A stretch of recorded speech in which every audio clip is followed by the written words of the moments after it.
एक जमाने में लालू यादव और मोहम्मद शहाबुद्दीन की दोस्ती की चर्चाएं होती थी। लोग कहते थे कि मोहम्मद शहाबुद्दीन लालू यादव के लिए जान ले भी सकते हैं, जान दे भी सकते थे। सेम चीज लालू यादव के लिए भी कहा जाता था कि लालू यादव शहाबुद्दीन के लिए बहुत कुछ कर सकते हैं। तमाम तरह की बातें होती थी। एमवाई समीकरण में दो बड़ा नाम, एक तरफ लालू यादव तो एक तरफ मोहम्मद शहाबुद्दीन। लंबी दोस्ती चली, लेकिन दोस्ती में दरार भी आने लगा। बहुत सारी बातें हुई और इस बीच जैसे ही शहाबुद्दीन साहब की मौत होती है, उसके बाद से जो पारिवारिक दोस्ती थी वो धीरे धीरे उसमें खटास आने लगती है। ये आरोप लगता है कि लालू यादव, तेजस्वी यादव से जो मदद की उम्मीद थी वो मदद जो है उनके अंतिम समय में नहीं मिल पाया। यहाँ से लोग मिलने भी नहीं गए थे।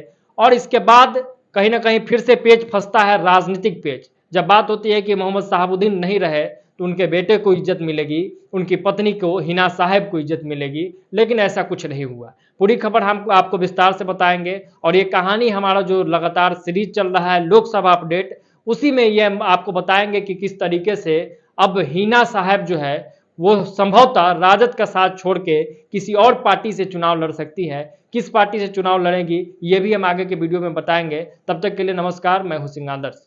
तो 2024 में लोकसभा चुनाव है और इस बीच हिना साहब को लेकर लगातार चर्चा है, जो कि शहाबुद्दीन की पत्नी है, कि आखिर वो कहां से चुनाव लड़ेंगी, किस पार्टी से चुनाव लड़ेंगी।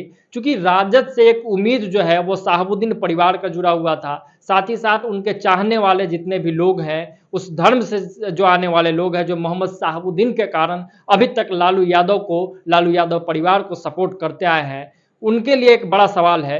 क्योंकि राज्यसभा जब जाना था तो उस समय एक उम्मीद थी राज्यसभा चुनाव के दौरान कि हिना साहब को राज्यसभा भेजा जाएगा। बहुत कोशिश भी हुई, बात रखने की कोशिश हुई और ये उम्मीद जताई जा रही थी कि हिना साहब को राज्यसभा भेज दिया जाएगा। लेकिन लालू परिवार की तरफ से ये नहीं हुआ, राजद की तरफ से ये नहीं हुआ और हिना साहब को राज्यसभा नहीं भेजा गया। जिसके बाद से इन लोगों में जो दोस्ती थी, इनके परिवार की जो दोस्ती थी, उसमें खटास आ गई और अलग अलग नेताओं से हिना साहब की मुलाकात, उनके जो पुत्र हैं ओसामा साहब, उनकी मुलाकात होने लगी।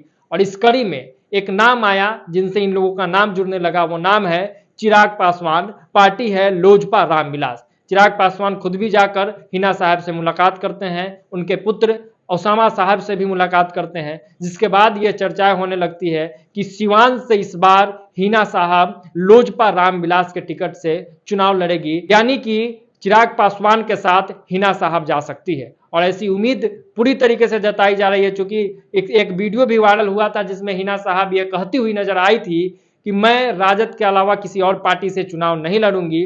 लेकिन जब ये वीडियो पुनः चर्चा में आया तो उन्होंने सामने आके कहा, उनके लोगों के द्वारा कहा गया कि ये वीडियो पुराना है, यानी कि वो अब इस बात का स्टैंड नहीं ले रही है कि वो अभी भी राजद के साथ मजबूती से खड़ा है। वो खुल के नहीं कह पा रही है कि वो चुनाव राजद से ही लड़ेगी। तो अगर अब राजद से चुनाव नहीं लड़ेगी, राजद में रिश्ते ठीक नहीं रहे, तो दूसरा जो विकल्प के रूप में सामने आ रहा है, दूसरी जो बात हो रही है वो चिराग पासवान की हो रही है।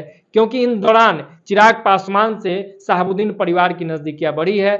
लगातार चिराग पासवान भी संपर्क में है और उनके परिवार के लोग भी चिराग पासवान से लगातार संपर्क में है। चुनाव में अभी समय है, लेकिन उम्मीद जताई जा रही है कि बहुत जल्द ये जो परिवार है संभवतः शायद चिराग पासवान के साथ औपचारिक रूप से भी जा सकती है। और ऐसा होता है तो चिराग पासवान को एक बड़ा फायदा मिल जाएगा, तो वहीं राजद के लिए और लालू यादव परिवार के लिए एक बहुत बड़ा नुकसान साबित हो सकता है। और सिवान सीट से उनका चुनाव लड़ने का जो है वो प्लानिंग है, उस पर लगातार वो लोग काम करते आए हैं। उनके परिवार का वहां पे एक बड़ा वजूद है, एक बहुत बड़ा वोट बैंक है। आगे क्या कुछ होगा इस पूरी खबर पे हम विस्तार से नजर बनाए हुए हैं। जैसे ही कोई अपडेट निकल के सामने आएगा हम आपसे रूबरू जरूर कराएंगे।